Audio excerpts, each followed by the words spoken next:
Senin ordun Jogorku Kengешке Кудай кааласа. Mana. Өзүм мандатым шакама подарка бердим. Бұл видео 21 ноябрда социалдық тармақтарда тарады. Анын кайсы жакта тартылганы белгисиз. Тасмада Оштун Кара Суу районунун Телман айылы жана Эмгек партиясы тууралуу сөз болот. Мандаттын белекке берип жаткан киши аталган партиянын күрмөсүн кийип алган. Алпак кийип ака, эч качан жерди карабак ака. Бизде өлкөлөрүбүз бар, жер карабайсың. Сен ушуну ынтымактыктын белгиси деп коелу. Кудай кааласа ака. Мен 3 жолу катар депутат болдум. Мен Жогорку Кеңештерге барасым анан. Видео социалдык тармактарда тез тарап, кызуу талкууга алынды.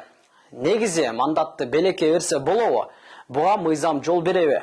БШКнын бул тууралуу пикири кандай? Биз бул суроолорго жооп издедик. Видео Элнур Чекит 0091 аттуу аккаунт аркылуу тараган. Бирок азыркы тапта бул аккаунттун баракчасынан соц тармакта чуу жараткан видеонун таба алган жокпуз. Аккаунт ээси Акылбеков Элнур Эмгек партиясы менен шайлоого аттанган видеолорун баракчасына бөлүшүп турган. Эмгек партиясы Кара Суу шаардык кеңешине болгон шайлоого 27 талапкердин тизмесин тапшырган. Элнур Акылбеков тизмекте 23-орунда турат. Борбордук шайлоо комиссиясынын мүчөсүнүн айтымында талапкерлер орун алмашууга макулдук берсе, партия шайлоо жыйынтыкталып, мандаттар бөлүштүрүлгөнгө чейин алардын ордун алмаштырып койгонго укугу бар. Бирок аны да саясий партиянын жогорку органы өзүнүн чечими менен бекитип бериш керек. Муну юристтер да бышыктайт. Социалдык тармактарда жарыяланып жүргөн факты боюнча ал жеңип чыккан талапкер эгерде өзү депутат болгонду каалабаса, ал баш тартканга укуктуу.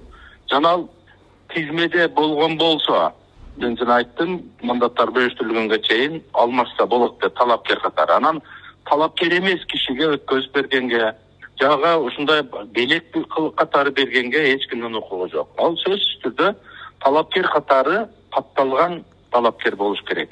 Бул дагы мен дагы кайталап айтып кетейин, добуш берүүдөн кийин мандаттар бөлүштүрүлгөнгө чейин. Андан кийин тизме ошол тизме боюнча кетет. Жергиликтүү кеңештердин депутаттарын шайлоо жөнүндө мыйзамга ылайык талапкер мандатын каалаган адамга өткөрүп бере албайт. Тандалган талапкерлер каттоодон өткөндөн кийин тизме акыркы болуп саналат жана аны өзгөртүүгө болбойт. Эгерде мандатка ээ болгон адам өз ыктыяры менен мандатынан баш тартуу жөнүндө арыз жазса жана партиянын талапкерлеринин тизмесинен чыккан учурда кызматтан баш тартууга болот. Анын орду кийинки талапкерге берилет. Буга чейин БШК бул видео Эмгек партиясынын Кара Суу шаарындагы штабында тартылганын, тизмекте 23-орунда турган Элнур Акылбеков 2-орундагы Мирланбек Абдукаримовду мандатка ээ болушу менен куттуктаганын маалымдаган. Мындан тышкары Акылбековдордун айткандары тамаша болгонун жана эки талапкердин туугандык байланышы жок экенин кошумчалаган. Биз чуу жараткан видеонун каармандарынан комментарий ала алган жокпуз. Редакция аларга микрофон сунууга даяр. Эске салсак, 17 ноябрда жергиликтүү кеңештерге шайлоо өткөн. Кара Суу шаардык округунан 4 партия атсалышкан. Мандатты белекке берүүгө мыйзам жол бербейт. Бирок шайлоо өтүп, мандаттар бөлүштүрүлгөнгө чейин партия мүчөлөрүндө макулдашып орун алмашууга мүмкүнчүлүк бар.